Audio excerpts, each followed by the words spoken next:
தேடி வரும் பக்தர்களுக்கு அருள்மாறி பொழியும் அம்பிகை. நினைப்பவர்களுக்கும் தன்னை தேடி வருபவர்களுக்கும் அருள்மாறி பொழியும் அம்பிகை. கோமதி அம்மன் என்ற திருநாமத்துடன் எழுந்தருளியுள்ள சங்கரன் கோவில் திருத்தலத்தில் 1944ஆம் ஆண்டு நடந்த நிகழ்ச்சி இது.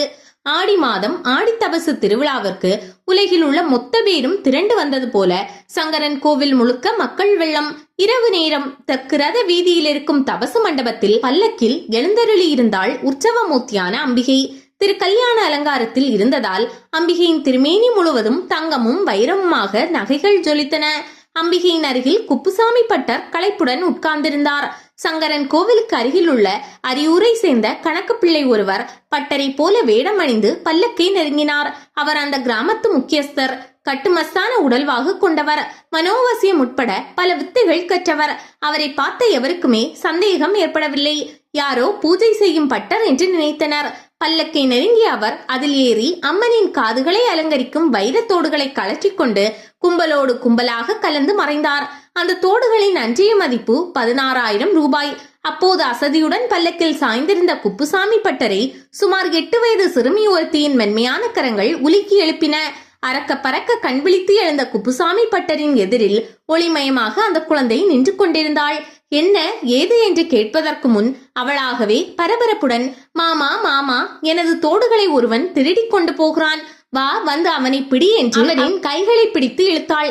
ஏதோ நடந்திருக்கிறது என்பதை சட்டென்று உணர்ந்த குப்புசாமி பட்டர் மந்திரத்தில் கட்டுண்டவர் போல சிறுமியை பின்தொடர்ந்தார்.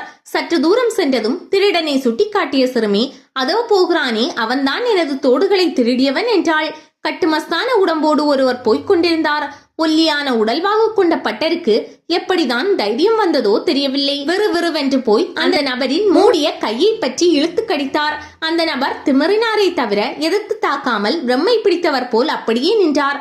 அவர் கையை பிரித்து பார்த்தால் அம்மனின் ஆபரணம் ஜொலித்தது. திருடன் திருடன் என்று கத்தியபடி சிறுமியை பார்த்தார் குப்புசாமி பட்டர்.